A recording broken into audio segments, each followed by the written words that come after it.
नमस्कार, मावळ 24 तास मध्ये आपलं स्वागत. मी महादेव वाघमारे. कातवी हद्दीमध्ये विद्युत विभागाचा गलतान कारभार. विद्युत विभागाचा खांब जीर्ण होऊन तुटून ताराला खांब लटकतोय. या ठिकाणी शेतकऱ्याला भात पेरणी करत असताना जीव मुठीत घेऊन भात पेरणी करावी लागली आणि तसेच आता शेतामध्ये गवत आल्यामुळे जनावरच चारायला सोडायची का नाही हा मोठा प्रश्न निर्माण झालेला आहे. MSEBीचा किती गलथान कारभार आहे. एकीकडे आढावा बैठकीला MSEB म्हणती आमचं सगळं आलबेल चाललंय, पण हे काय आहे? शेतकऱ्याचा जीव टांगणीला लागलेला आहे. एक तार वर आहे तर दोन तारावर खांब लटकतोय आणि हा जर खांब तुटून किंवा तार तुटून पडली तर जीवितहानी होईल. जीवितहानी झाल्यानंतर याला जबाबदार कोण आहेत?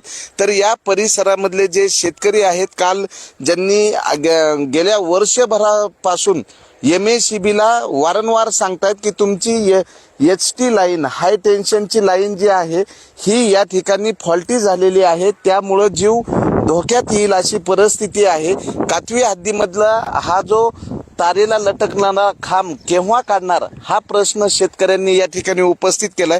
काय नाव तुमचं आणि काय सांगाल? ज्ञानेश्वर सोपान चव्हाण. बर, 1-2 वर्षापासून आम्ही त्यांच्या मागे लागलो. ऑफिसला 2 वेळा गेलो, तक्रार दिली तर ते म्हणले तुम्ही ते मोठ्या साहेबांकडे तक्रार द्या, आम्ही लोक पाठवून करून घेऊ.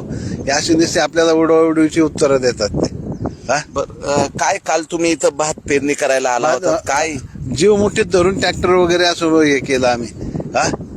मी असं वाटलं करावं का नाही, शेती पडून द्यावा असा विषय झाला. आणि त्यांना वायरमॅनला सुद्धा काल फोन केला आम्ही. कोण वायरमॅन आहेत इथले आपले ते हे सात्या गावचे आगळमे दुसरे, त्यांनी आपल्याला ऑफिसला त्यांनी पण सांगितलं की ऑफिसला या तुम्ही.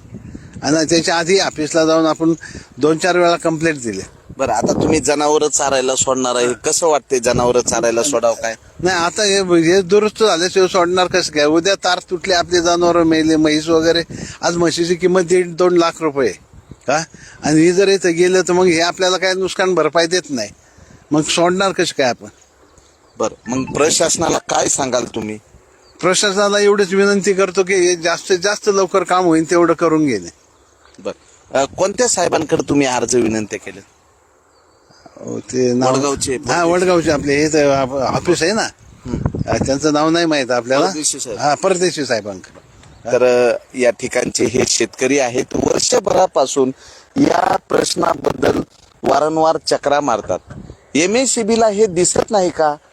जर या ठिकाणी जर तार तुटली आणि जर जीवितहानी झाली तर याला जबाबदार कोण? बाजूला भात शेती केली जाते, त्याच्या बाजूला वनक्षेत्राची हद्द आहे, बाजूला हरणेश्वर टेकडी आहे. या ठिकाणी यांना खांब टाकण्यासाठी वेळ भेटत नाहीये का?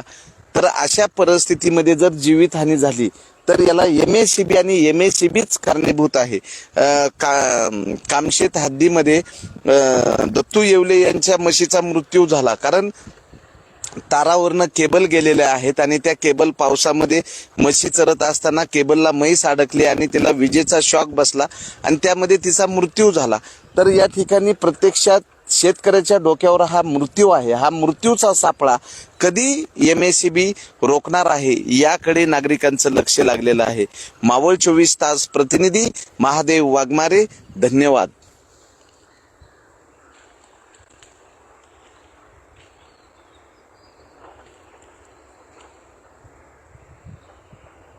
त्याचं वजन किती बघा ना.